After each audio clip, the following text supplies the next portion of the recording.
वाह अयाना, तुम्हारा हर काम निराला है। ये है अयाना, जिसका हर दिन किचन में अपने और नन्हे दोस्त मीनू के लिए मजेदार सा नाश्ता बनाने से शुरू होता है। आओ मीनू, तुम्हारा खाना रेडी है। चलो मीनू, अब मुझे अपने काम पर जाना होगा। जाओ जाओ, बस झूठ बोलने वालों से कहना एक्टिंग थोड़ी बेहतर करें। मीनू की बात सुनकर अयाना हंस देती और मुस्कुराते हुए कहती, ऐसी बात नहीं मीनू, लोगों को मेरी हेल्प की नीड होती है। क्योंकि अयाना को हर किसी की हेल्प करना पसंद थी। रोज की तरह अयाना अपना कोट पहनती, बैग उठाती और मुस्कुराहट के साथ अपने काम की तरफ रवाना हो जाती है। रास्ते में जिसे भी मदद की जरूरत हो, वो अपने निराले अंदाज में सबकी मदद करती है। अयाना की एक छोटी सी ड्रेस शॉप थी। यही उसकी रोजी थी और यही उसकी नेकियों का जरिया भी। अयाना खुद बहुत ब्यूटीफुल ड्रेसेस डिजाइन करती थी। हर ड्रेस में उसका दिल शामिल होता था और उसके साथ ही उसकी बेस्ट फ्रेंड राबिया, जो सिर्फ बिजनेस पार्टनर नहीं बल्कि उसकी लाइफ की स्ट्रॉन्गेस्ट सपोर्ट थी। ये दोनों मिलकर ऐसी यूनिक ड्रेसेस बनाती जो शहर में कहीं और नहीं मिलती।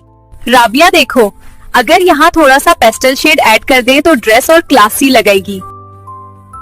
परफेक्ट, तुम्हारा design sense really next level है। सुबह से लेकर शाम तक अयाना की दुकान में कस्टमर्स की भीड़ रहती। कुछ लोग वाकई मजबूर होते, लेकिन कुछ ऐसे भी थे जिन्हें मदद की जरूरत नहीं थी, फिर भी वो फायदा उठा लेते थे।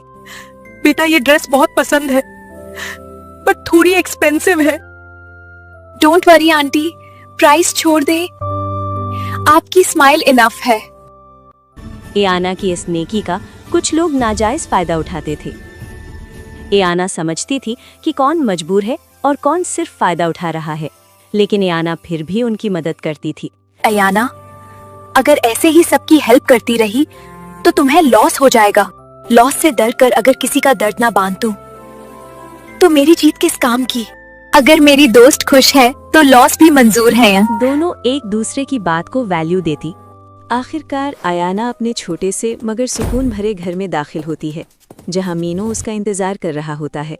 घर पहुंचकर अयाना ने अपने और मीनू के लिए मोहब्बत से भरा खाना तैयार किया। मीनू, पहले खाना खा लो, फिर आराम से बात करी गए। अयाना, तुम तो बेस्ट हो। और रात को बिस्तर पर लेटकर अयाना मीनू को सरगोशी में पूरे दिन की कहानी सुनाती रही। मीनू, काश मेरे पास कोई मैजिकल स्टिक होती जो मैं घुमाती और लोगों के दर्द खत्म हो जाते।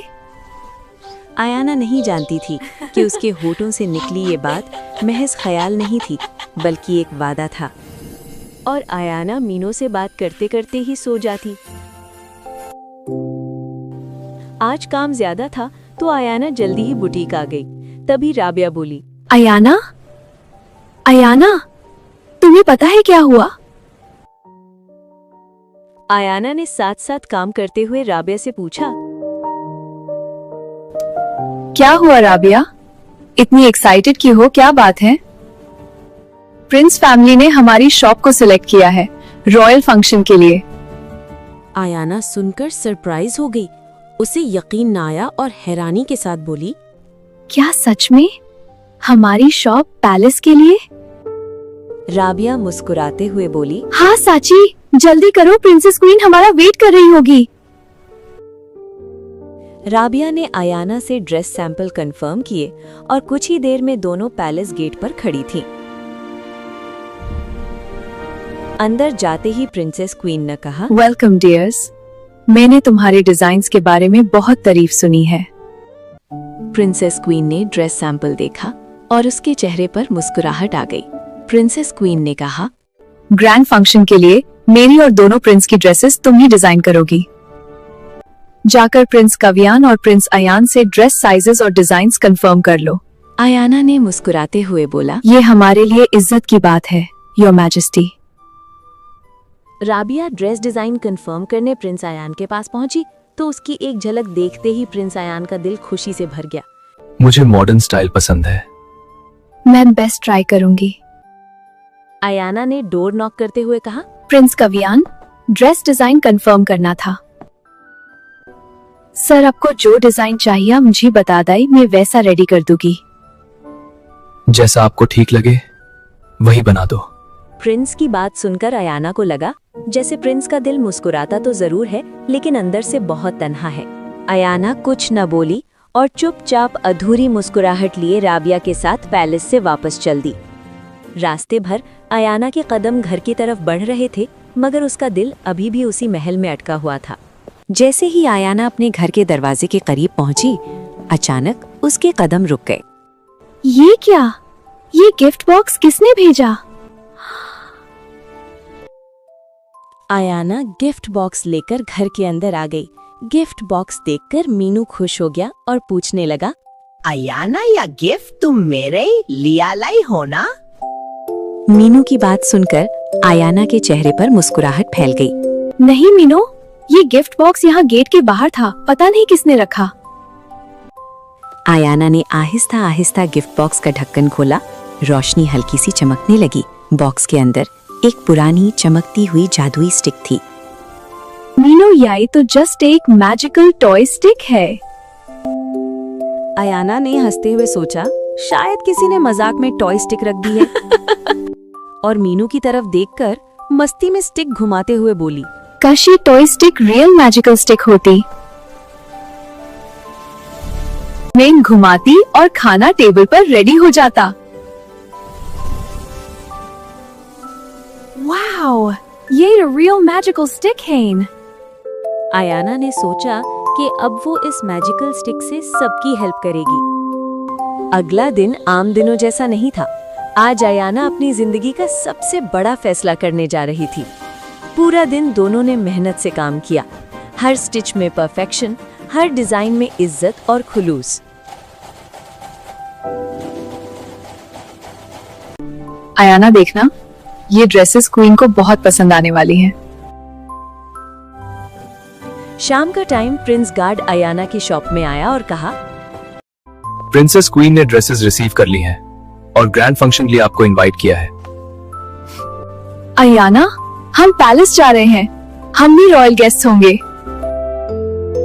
चलो अब रेडी हो जाओ, फिर पैलेस भी जाना है। राबिया की आंखों में चमक आ गई और अयाना का दिल तेज धड़कने लगा। ये उसकी जिंदगी का सबसे बड़ा दिन था।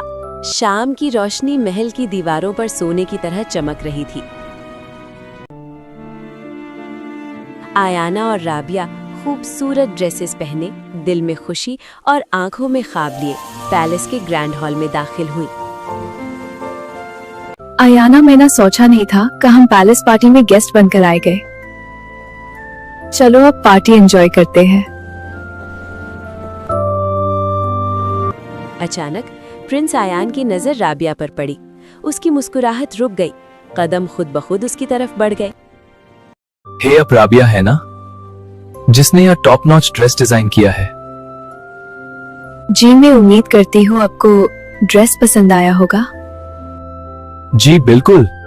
क्या हम कुछ टाइम स्पेंड कर सकते हैं? हाँ राबिया, तुम जाओ, मैं यहाँ पर ही हूँ। प्रिंस अयान ने राबिया का हाथ पकड़ा और दोनों एक दूसरे में गुम हो गए। पर वहां प्रिंस काव्यान अपनी ही पार्टी में तन्हा खड़ा, जैसे उसकी आंखें किसी को तलाश कर रही हों। तभी अयाना ने प्रिंस को देखा और उसकी तरफ आहिस्ता कदमों से आई और कहा, sir, you look gorgeous. I hope आपको ड्रेस अच्छा लगा होगा। काव्यान अयाना को देखता रह गया, जैसे आंखें इसी चेहरे की तलाश में थीं, और कहा, शायद मेरी तलाश खत्म हुई। प्रिंस अयाना के थोड़े करीब आया और तारीफ करते हुए बोला, You look like a princess from the sky. इसी लम्हे प्रिंसेस क्वीन शाही वकार के साथ हॉल में दाखिल हुई। प्रिंसेस क्वीन ने मुस्कुराते हुए ऐलान किया, आज का यह ग्रैंड फंक्शन मेरे बेटे प्रिंस काव्यान की एंगेजमेंट के लिए रखा गया है। ये सुनते ही अयाना का दिल जैसे टूट कर रह गया। ऐसा लगा जैसे किसी ने उसकी खामोशी छीन ले हो। अयाना हल्की सी मुस्कुराई और खामोशी से साइड पर चली गई। प्रिंसेस क्वीन ने एक सुनहरी रिंग बॉक्स प्रिंस काव्यान के हाथ में थमा दिया। जाओ बेटा, अपनी प्रिंसेस को पहना दो। प्रिंस काव्यान आयाना के सामने आया, घुटने के बल बैठा और कहा, क्या तुम मेरी प्रिंसेस बनोगी? आयाना हैरान हो गई। प्रिंस ने रिंग आयाना को पहनाई। हॉल तालियों से गूंज उठा और तकदीर अपना रास्ता पा गई। आयना, अब तुम इस मैजिकल स्टिक का क्या करोगी? आयाना कुछ न बोली, सिर्फ एक मुस्कान के साथ मैजिकल स्टिक को तोड़ दिया और कहा, कुछ हासिल करने के लिए मैजिक नहीं, सिर्फ सच्चा दिल चाहिए।